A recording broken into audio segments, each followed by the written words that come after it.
Thanks very much. Thanks for the invitation. I'm totally overwhelmed standing here. It's a great picture.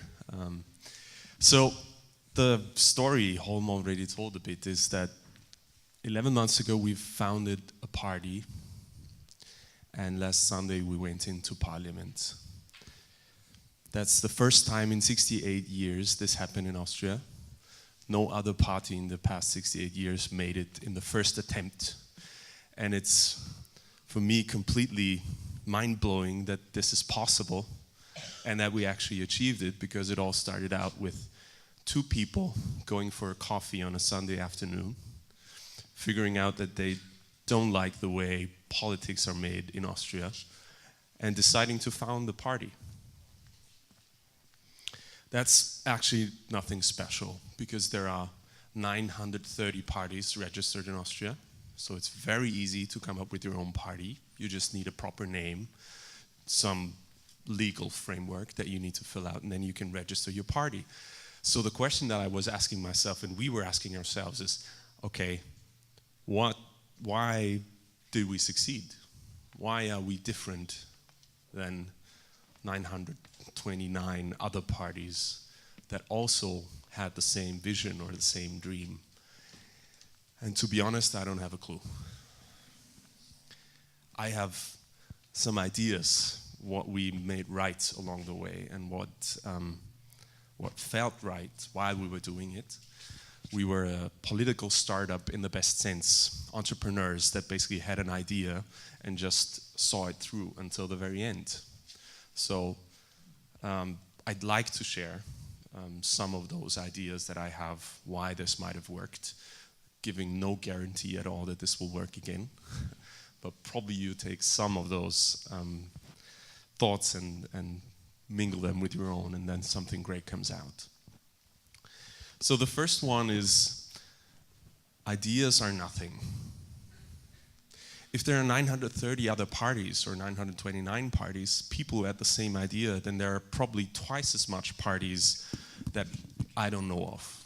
So people that got together, in my experience, it's mostly males that get together, found a party. If there are more than 6, they split up again, so you get 2 parties. Why be very... So the idea basically is a simple idea. It's not a special idea. You can go outside and found your party tomorrow. And if you take that perspective, it changes a lot in your perception how to work your idea, how to follow your vision, because you figure out if the idea is nothing, it's very easy, and it's the only thing you can do is to share your idea with everyone you bump into. And that's what we did. We invited everyone along the way, everyone who wanted, to participate in carrying our vision further, in carrying our idea further. We shared our idea with everyone we could, because we were more interested in getting the feedback and the thoughts and getting the input and getting people attached to the idea, following it through with us, rather than to keep our idea for ourselves. Because you can have an idea every second. Basically, the idea is nothing. The execution makes all the difference. Second thought I have is, you need a product. What is a political product? It's a difficult question we asked ourselves. And we figured out for ourselves, having a product meant having a program, having very specific and concise plans that we spent about 6 months dealing with about 300 people in large groups. We were dealing parts of the program, sentences. We were actually negotiating about sentences to form what our program is now, because that was what made people attach with the idea, what made them fall in love with the idea. Everyone that I met along the way basically wanted to change the way politics works. And what they wanted to change was very simple. They wanted politics to make decisions, to have a plan for the future, and to act upon this vision, and to probably be also open to failure, but rather do something and admit failure than not do anything at all and not make failure happen.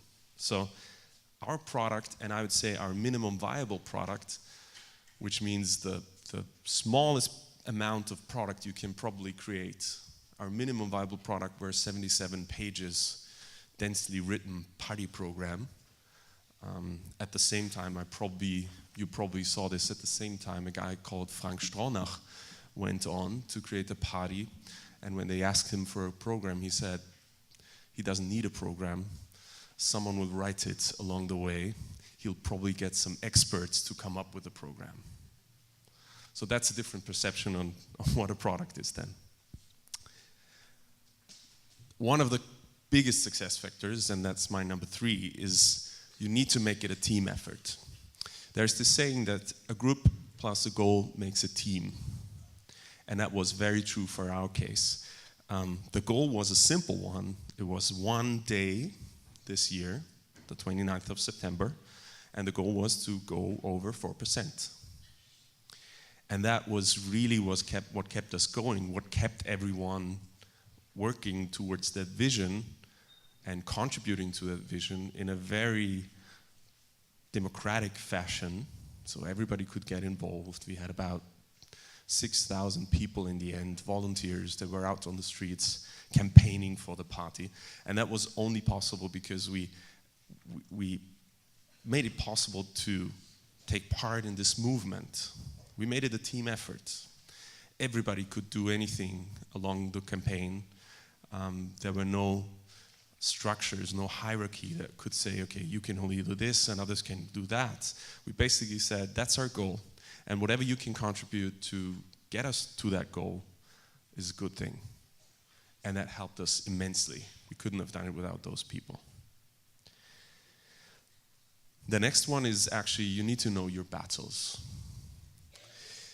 So, like it or not, the way mass media works, it works with stories, catchy headlines, simple stuff that you can communicate easily. And in the end, politics as a product is just communication. You cannot sell it, you cannot transfer it, you cannot sort of put it into a store and then sell politics. It's communication, and communication is mediated by media. So you need to follow the rules that media has, and especially mass media has. If you don't do that, like for example the Pirate Party in Austria, they tried to change politics and media at the same time by sort of running an alternative way of a campaign. What they tried to do, they tried to change both systems. They tried to win both battles. And in the end, they ended up with 0.8%. Because you just need to figure out, choose the one battle you want to win. And we wanted to win this election, not change the way media works. Something that we figured out along the way that is really one of the biggest learnings that I had is that transparency and inclusion rock. So we're an utterly transparent party. You can actually see all the money we spent and all the money we got on our website until the line where we bought toilet paper at the supermarket. You can see how much toilet paper we used over the campaign because we really embraced transparency. That transparency goes to the fact that every contract, everything that we made for the party, so we were the first party to actually form a cooperation in Austria with another party. That is something that's very uncommon. And we had a contract for this cooperation, like you would do with a company. You set up a contract, a basis for your cooperation, and we made that contract public. Every detail, every line of it. And that created a different sense of inclusion with all the people. Another fact, for example, is that we had pre-elections in our party to form the list that we would sort of run for election or run for parliament, the people on the list. We did not sit together, 10 people in some kind of board, and then figured out, okay, who's the right person to go on top of the list, who's the best guy we have for this topic. No, we made public pre-elections where everybody could show up. So you could show up and say, I want to run for parliament for you guys. And you will get a hearing, we will present you on the website, and then people will vote for this list. And that created a tremendous amount of inclusion because people felt involved. They could actually change and steer the way our movement was going forward. They actually felt onboarded to this idea and to this vision. And that made us, I think, very successful in the end. One thing that is probably hard to describe, but that's a point that I really think helped us in many situations, is that a lot of the solutions that you need to find for problems, they're in the in-between. So in many cases, we tend to go for either A or B. We tend to go for either completely democratizing a lot of processes or having a very strong leadership that drives something. And we figured out whenever we don't know where we should turn, either A or B, we actually turn to the in-between. We figured out that we can probably have both if we figure out how to have both. And that created a strength in many situations. And that goes for a lot of topics. That goes for how we made those pre-elections. That goes for transparency, because if you tell people that you're going to be very transparent, everybody says, "Ooh, yeah, we can be transparent, but just to a certain extent." So looking not at solution A or solution B, but looking in the in-between and trying to embrace the tension between those 2 points, working with that tension, with that power that is between the opposite, that made us successful. That might sound a little bit strange and, I don't know, new age, esoteric, but you'll figure out what I mean when you get there. So look in the in-between. And the rest, well, the rest is a big portion of luck and very good timing. Of course, something like this would have been much harder 20 years ago. Of course, the way media has evolved and the fact that you can build a campaign around social media, Facebook, Twitter, and that kind of stuff helped us immensely on getting our message across. We actually ended up at the very right time. In the week before the election, we ended up being the hip thing to vote for, where basically 70-year-old people would show up at our campaign stands and would say, you know, this time I'm going to vote NEOS.